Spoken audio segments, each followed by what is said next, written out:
कुछ स्टूडेंट लिख रहे हैं सर आज हमारा पहला दिन है, तो मैं आपसे रिक्वेस्ट करूंगा कि नॉर्थ अमेरिका मैपिंग की एक प्लेलिस्ट बनी हुई है, आप इसको देख लीजिएगा। और अगर आप इसको देख लेंगे तो मैं आपको भरोसा दिलाता हूं, आपको इतनी खुशी होने वाली है, इतनी खुशी होने वाली है कि आपको लगेगा हम चैनल से जुड़ते ही कितनी बड़ी चीज़ पा गए। और जो बच्चे इस क्लास के साक्षी हैं वह इसका प्रमाण है कि भैया यहाँ पर क्लासेस अल्टीमेट होती हैं, पैसा भी नहीं देना पड़ता और कंटेंट सबसे शानदार, सबसे जानदार मिलता है। तो चलिए इस कंटेंट को और शानदार और जानदार बनाते हैं। आप कहोगे गुरुजी ये क्या कर रहे हो, चश्मा उतार के दो दो हाथ करने वाले हैं, किससे? नॉर्थ अमेरिका मैपिंग से। मैं अपने हाथों को, हथेलियों को रखने जा रहा हूं आंख पर और आंख बंद करके मैं आपको बताऊंगा कि अभी तक हम नॉर्थ अमेरिका में क्या क्या देख चुके हैं। उनकी विशेषताओं को नहीं बताऊंगा, है ना, लोकेशन बताऊंगा, विशेषताएं थोड़े बहुत संक्षेप में बताते चलूंगा, क्योंकि अगर विशेषता भी बताने लगा तो मालूम चला मुझे आंख बंद करना 1 घंटे पड़ जाएगा। मतलब 1 घंटे तक आंख बंद करके तब मैं बताते रहूं, क्योंकि 5 क्लासेस हो चुकी हैं। इसका मतलब है लगभग 7 घंटे हम लोगों ने नॉर्थ अमेरिका में बिताए हैं। अब आंख बंद करके मैं पूरी विशेषता भी बताने लगूं तो उसमें क्या होगा, कम से कम 1 घंटा। तो मैं आपको लोकेशन बताऊंगा। मेरा मानना है कि अगर आप आंख बंद कर रहे हैं और नॉर्थ अमेरिका पूरा साफ दिख रहा है, तो जब साफ दिख रहा है, लोकेशन साफ दिख रही है, तो उसकी विशेषताओं को तो हमने और बेहतर तरीके से समझा है। वो भी क्या होगा, दिख रहा होगा। इसका मतलब है प्रश्न कितना भी जटिल बन जाए आपके लिए आसान है। और देखना, चाहे इस बार का पेपर हो या अगली बार का पेपर हो, जब यहाँ से टफ क्वेश्चंस बनाए जाएंगे, लोगों के पसीने छूटेंगे, आपके चेहरे पर मुस्कुराहट आएगी, क्योंकि मैपिंग कोई ऐसी करता और कराता नहीं है। लेकिन आपने जो मेहनत किया है, हम आपके साथ जो मेहनत कर रहे हैं, इसमें हमने काफ़ी कुछ सीखा है। तो जो सीखा है आज उसको और बेहतर तरीके से कंप्लीट करते हैं।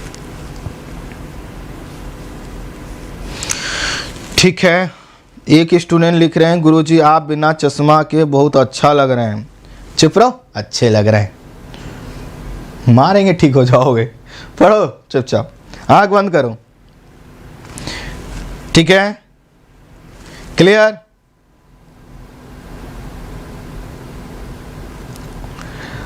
स्टार्ट करें मैपिंग।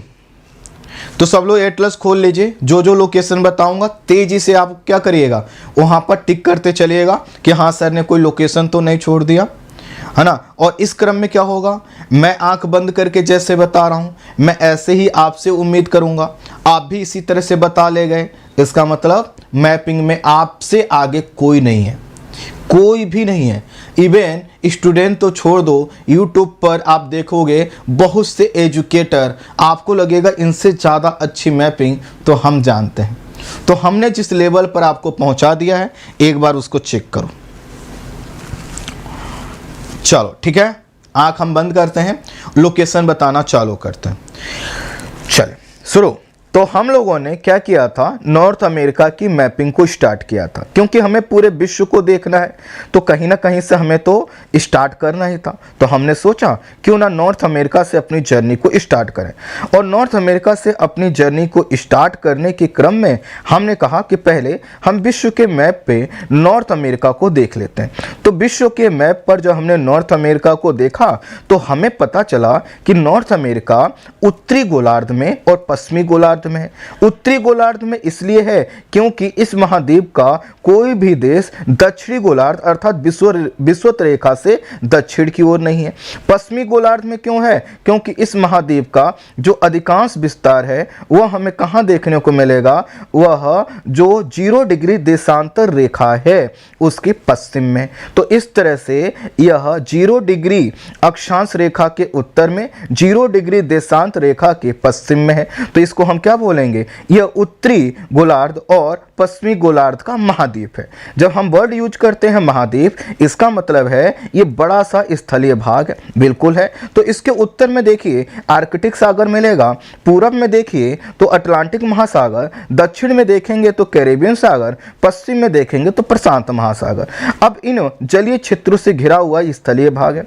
अब हम क्या करते हैं, एक जर्नी इसके बाहर बाहर की कर लेते हैं, अर्थात इस महाद्वीप में हम बाद में प्रवेश करेंगे, पहले थोड़ा सा बाहर से देख लेते हैं। तो बाहर से देखने के क्रम में आप आ जाइए प्रशांत महासागर, और प्रशांत महासागर के उत्तरी भाग में देखिए आपको मिलेगा बेरिंग सागर। बेरिंग सागर प्रशांत महासागर का ही एक भाग है। अब बेरिंग महासागर से होकर आप क्या कीजिए, बेरिंग जल संधि का सहारा लीजिए। बेरिंग जल संधि का सहारा लेकर आप आ जाएंगे ब्यूफोर्ट सागर। ब्यूफोर्ट सागर आर्कटिक ओशन का, आर्कटिक सागर का भाग है। अब ब्यूफोर्ट सागर आ गए हैं तो यहाँ पर कुछ द्वीप देखिए, क्वीन एलिजाबेथ आइलैंड देखिए, यहीं पर बैंक आइलैंड देखिए, विक्टोरिया आइलैंड देखिए, पूरब की ओर बढ़िए और यहाँ पर बेफिन आइलैंड देखिए, बेफिन बे देखिए, डेविस जल संधि देखिए और ग्रीनलैंड को देख लीजिए। फिर उसके बाद क्या करेंगे, आप दक्षिण की ओर आएंगे तो आपको मिल जाएगा लेब्राडोर सागर मिल जाएगा। लेब्राडोर सागर मिलने के बाद आपको यहाँ पर क्या मिलेगा, पूरब की पश्चिम की ओर जब बढ़ेंगे तो आपको मिल जाएगा उंगावा पेनिनसुला, और हडसन की जल संधि होते हुए हडसन की खाड़ी में आएंगे, जेम्स की खाड़ी में आएंगे। जेम्स की खाड़ी, हडसन की खाड़ी और उंगावा प्रायद्वीप से होते हुए हम फिर से लेब्राडोर सागर में आ जाएंगे। यहाँ पर मिलेगा न्यू फाउंडलैंड और इसके पीछे पश्चिम की ओर मिलेगा स्टेट ऑफ बेले आइले। फिर यहीं पर मिलेगा गल्फ ऑफ सेंट लॉरेंस। फिर दक्षिण की ओर आएंगे तो नोवा स्कोशिया मिलेगा, बे ऑफ फंडी मिलेगा, कैप कॉड मिलेगा, कैप हैटरस मिलेगा। फिर उसके बाद दक्षिण की ओर आएंगे तो बहामास आइलैंड मिलेगा, क्यूबा मिलेगा, हैती मिलेगा, जमैका मिलेगा, प्यूर्टोरिको मिलेगा और यहीं पर कैरेबियन सागर मिलेगा। फिर इसी से होकर हम क्या करेंगे, जब थोड़ा सा उत्तर की ओर बढ़ेंगे तो यूकाटन प्रायद्वीप मिलेगा, यूकाटन चैनल मिलेगा, मेक्सिको की खाड़ी मिलेगी और फ्लोरिडा मिल जाएगा, फ्लोरिडा पेनिनसुला। फिर दक्षिण की ओर आएंगे कैरेबियन सागर में तो हम क्या करेंगे, अब प्रशांत महासागर की ओर बढ़ेंगे तो यहीं पर गल्फ ऑफ डेरियन मिलेगा, पनामा की खाड़ी मिलेगी, पनामा नहर मिलेगा और फिर हम महाद्वीप के पश्चिमी हिस्से में आ जाएंगे और यहाँ पर हमें कैलिफोर्निया की खाड़ी और कैलिफोर्निया प्रायद्वीप मिलेगा। उत्तर की ओर बढ़ेंगे सैन डियागो मिलेगा, लॉस एंजल्स मिलेगा, बैंक्योर मिलेगा, क्वीन चार्लोटे आइलैंड मिलेगा, कोडिक आइलैंड मिलेगा, एल्यूशन आइलैंड मिलेगा और फिर से हम बेरिंग सागर पे आ गए। अर्थात जहां से हमने जर्नी चालू की थी बाहर बाहर देख लिया। अब यहां पर देशों को देख लीजिए तो यहां पर देश देखेंगे तो यूएसए मिल जाएगा, आपको कनाडा मिल जाएगा, मैक्सिको मिल जाएगा, बेलिज मिल जाएगा, ग्वाटेमाला मिल जाएगा, निकारागुआ मिल जाएगा, एल सल्वाडोर मिल जाएगा, होंडुरास मिल जाएगा, कोस्टारिका मिल जाएगा, पनामा मिल जाएगा और बाकी देश हमने क्यूबा, हैती, जमैका, प्यूर्टोरिको के रूप में द्वीपीय क्षेत्रों में भी देख लिए थे। अब इनकी राजधानियों को आप देखेंगे तो थोड़ा सा ओटावा को देख लीजिए, वॉशिंगटन डीसी को देख लीजिए, मेक्सिको सिटी को देख लीजिए, ग्वाटेमाला सिटी को देख लीजिए, बेल्मोपान को देख लीजिए, सैन सल्वाडोर को देख लीजिए, सैन जोस को देख लीजिए, तेगुसिगल्पा को देख लीजिए, बेलिज को जो बेल्मोपान को देख लीजिए और पनामा सिटी को देख लीजिए। तो हमने ये देश देखा। अब ये जो महाद्वीप हम देख रहे हैं इसका अगर अक्षांशीय विस्तार देखें तो 7 डिग्री उत्तरी अक्षांश से लगभग 83 डिग्री उत्तरी अक्षांश के बीच में इसका हमें जो है कि विस्तार देखने को मिलेगा। इसका मतलब ये है कि इस महाद्वीप का जो दक्षिणी भाग है वह उष्णकटिबंध में आता है और इसका बड़ा भाग आपको मिलेगा जो है कि मध्य अक्षांश में अर्थात शीतोष्ण कटिबंध में, और आप उत्तर की ओर कनाडा में आएंगे तो हमें शीत कटिबंध भी देखने को मिलेगा। इस महाद्वीप से होकर कुछ रेखाएं गुजर रही हैं जैसे कि कर्क रेखा आप देख पाएंगे, जैसे कि उत्तर की ओर बढ़ेंगे तो आर्कटिक सर्कल देखने को मिलेगा। एक और रेखा मिलेगी 49 डिग्री रेखा जो कि क्या कर रही है, यह यूएसए और कनाडा की बाउंड्री बना रही है। इस तरह से अगर हम देखें तो यह महाद्वीप जो है कि क्षेत्रफल के हिसाब से तीसरे स्थान पर आता है। तीसरे स्थान पर आता है, कितने परसेंट एरिया को कवर करता है? 16.3% एरिया को कवर करता है, 2 से 3% एरिया को। और इससे बड़े कौन से महाद्वीप हैं? तो पहले स्थान पर एशिया है, लगभग 30% एरिया को कवर करता है। दूसरे स्थान पर है आपका अफ्रीका। जो अफ्रीका महाद्वीप है उसको अगर आप देखेंगे तो आपको पता चलेगा कि वह क्या है, लगभग 20.3% एरिया को कवर करता है। यह जो नॉर्थ अमेरिका है जनसंख्या के पॉइंट ऑफ व्यू से चौथा स्थान रखता है। तो 3 इससे बड़े महाद्वीप जनसंख्या के पॉइंट ऑफ व्यू से। तो आपको मिलेगा यहाँ पर एशिया। एशिया में जो है कि यहाँ का जो क्षेत्रफल है वह पूरे विश्व का लगभग 30% है, लेकिन आबादी डबल है, लगभग 60% आबादी यहाँ पर देखने को मिलेगी। अफ्रीका में आएंगे तो इसका जो क्षेत्रफल है पूरे विश्व का लगभग 20.3% है, लेकिन लगभग 16 से 17% आबादी यहां पर रहती है। और जनसंख्या के मामले में तीसरा स्थान आ जाता है यूरोप का, जहां पर 9 से 10% पॉपुलेशन आपको देखने को मिलेगी। नॉर्थ अमेरिका में लगभग 7 से 8% आपको जनसंख्या देखने को मिलेगा। यहां की जो जनसंख्या है वह मुख्य रूप से 3 देशों में है, और उन 3 देशों का नाम है यूएसए, कनाडा और मैक्सिको। बाकी यहाँ पर देशों की संख्या 23 है, अर्थात 20 देशों में लगभग जनसंख्या 10% और 3 देशों में जनसंख्या लगभग 90% आपको देखने को मिलेगी। तो ये हमने देखा। अब यहाँ पर जो लैंडलॉक्ड देशों की संख्या है वो 0 है। कोई भी देश ऐसा नहीं है जो लैंडलॉक्ड हो। तो ये हमने देख लिया। अब हम थोड़ा सा इसके पर्वतों को, इसके झीलों को, इसके नदियों को देख लेते हैं। तो हम लोगों ने ब्रुक्स रेंज देखा था, अलास्का रेंज देखा था, माउंट मैकिनले और देनाली देखा था, फिर हमने मैकेंजी पर्वत देखा था, हमने कोस्ट रेंज देखा था। कौन सा कोस्ट रेंज?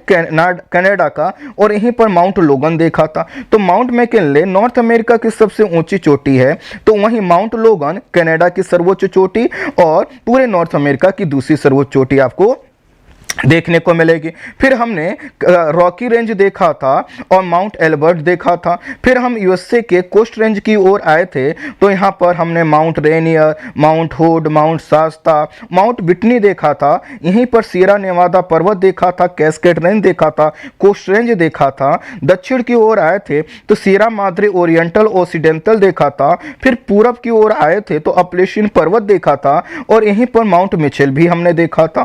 फिर हमने झीलों को भी देखा था, तो हमने यहां पर लेक इलियामना देखा, ग्रेट बियर लेक देखा, Great Bear Lake, Great Slave Lake, Lake Athabasca, Lake Reindeer, Lake Winnipeg, Lake Manitoba, Superior को देखा हमने, मिशिगन को देखा, ह्यूरन को देखा, इरी को देखा, ओंटारियो को देखा, ग्रेट सॉल्ट लेक को देखा, लेक मेड को देखा। फिर हमने इसी तरह से नदियों को देखा। हमने यूकन नदी को देखा, मैकेंजी को देखा, फ्रेजर को देखा, कोलंबिया स्नेक को देखा, कोलोराडो को देखा, रियो ग्रांडे को देखा, मिसिसिपी मिसौरी को देखा, पोटोमैक को देखा, हडसन को देखा, चर्चिल नदियों को देखा, नेल्सन नदियों को हमने देखा। इसी क्रम में हमने इनके किनारे स्थित जो महत्वपूर्ण शहर हैं उसको भी हमने देखा।